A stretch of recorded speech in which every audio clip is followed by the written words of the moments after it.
Tell them what time it is. It's time for the Listen Up Report with Lady Sola!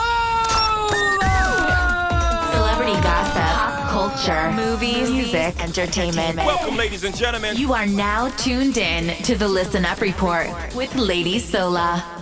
The Nina Simone movie is going to be coming to theaters in April. But unfortunately, people are not excited about it. People are disgusted, disappointed, and dismayed by the decision of the directors and producers of this film to choose actress Zoe Saldana as Nina Simone. In case you don't know who Nina Simone is, she was a prolific singer, songwriter. She played the piano. She arranged music. She was known as one of the biggest civil rights activists during the 60s. But she often didn't get a lot of support during that time because of her skin color, because of how dark she was.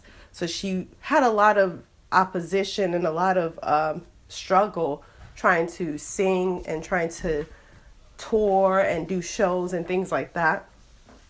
But people still loved her. She had a huge fan base and she was very talented, very striking voice, right? So if you Google her, you'll see what she looks like. You know, dark skin. She used to rock natural hair, the afro. She has a wide nose, as Beyonce would call it, the Jackson 5 nose.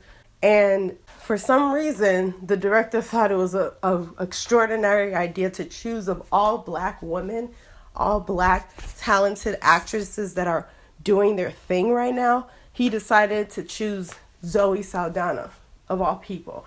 Now, let me make this very clear. I am not hating on Zoe Saldana. I think she's dope.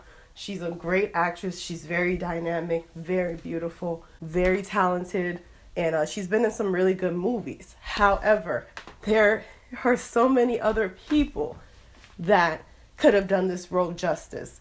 And to me, when it comes to biopics and imitations and basically doing remakes of biographies of people's lives and things like that, I think it's really important to choose someone that can physically portray that person.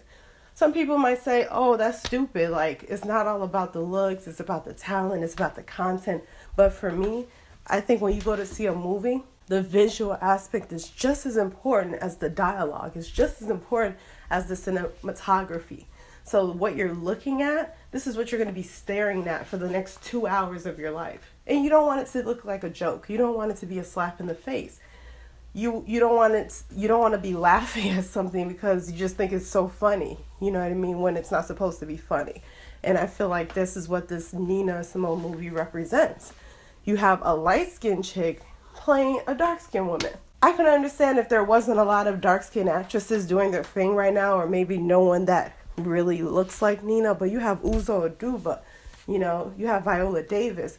There's a couple of dark-skinned women that are freaking amazing actresses. I personally think Uzo Aduba would have been the perfect match.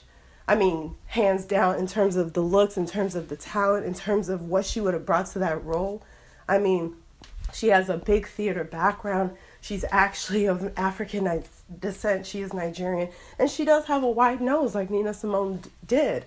So I just feel like it would have made more sense to cast someone that looks like Nina. So now this movie is getting all this backlash and people are probably going to boycott it just like they did the Oscars because they feel very strongly about this.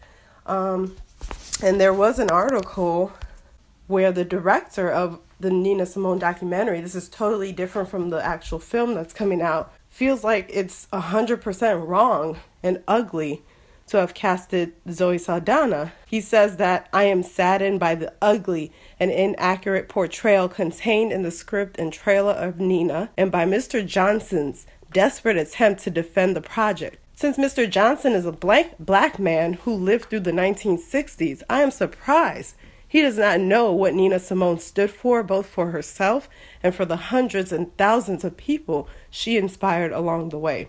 So he's referring to Bob Johnson, who is the founder of BET, Black Entertainment Television. He is a executive producer on the film. So this director from the documentary, he ain't happy. He went in. he went in on him.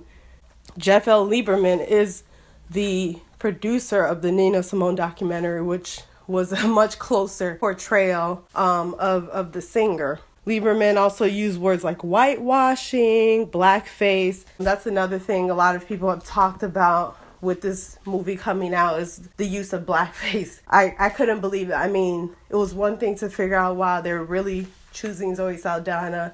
I remember when it was in the early stages where it's kind of like, oh, this movie is going to get made. Zoe Saldana may be in the running to be chosen, but they hadn't officially picked anyone at that point. People were talking back then. To now hear that they actually went so far as to actually put her in dark makeup to make her a prosthetic nose, I'm disgusted.